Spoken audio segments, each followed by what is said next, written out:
Like a lot of people in western Montana, Bennett Peterson and his best friend Cooper Green were headed home on a hot Wednesday night after a day at the lake. That's right when the storm hit on Lower Miller Creek Road, blasting Missoula with wind gusts clocked up to 81 miles per hour and even higher on the ridge tops. Really started to pick up, and the dust was just going crazy, and we couldn't even see where we were going.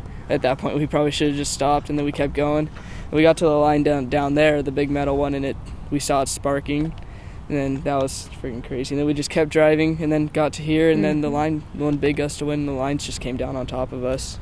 Cooper had his phone recording. I was trying to video lightning because I thought it was cool in slow-mo.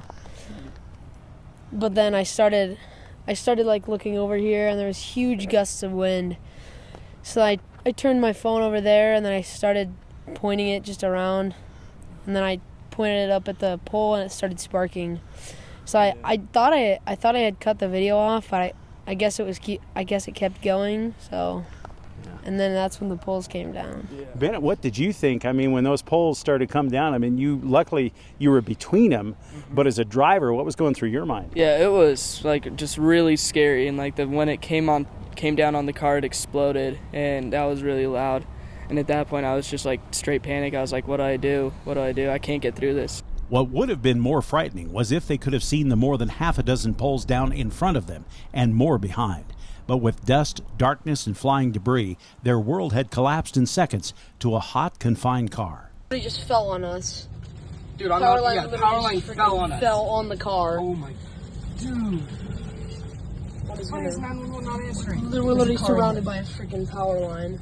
We can't get out.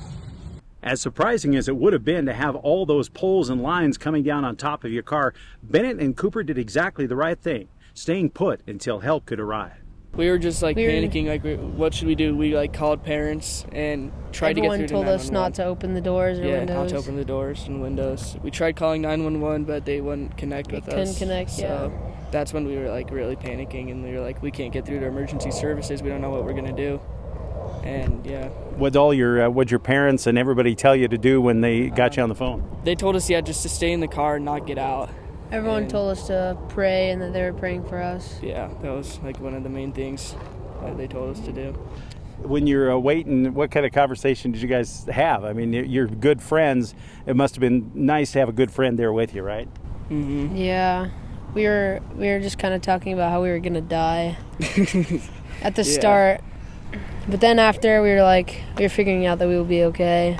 Mm-hmm. And then we just started calling everybody and we called a ton of people and saw if they were okay, and then told us our crazy thing, and then they called more people, so now pretty much everybody knows. After maybe 2 hot, sweaty, anxious hours, the lines were powered off and others told them it was okay to come out. But they were more worried about everyone else. When we got out, we everyone was so happy to have us out. We were so happy to be out. We just tried to figure out if everyone else was okay at that point. Now that we were okay, we were trying to make sure everyone else was okay. Maybe it's the power of parents and prayer, but there's a lesson to be learned here. I'd probably say you just don't panic. You're going to be okay.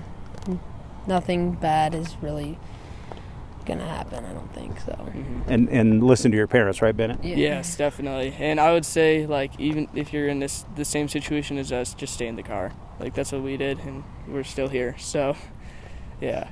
In Missoula, Dennis Bragg, Montana News Now.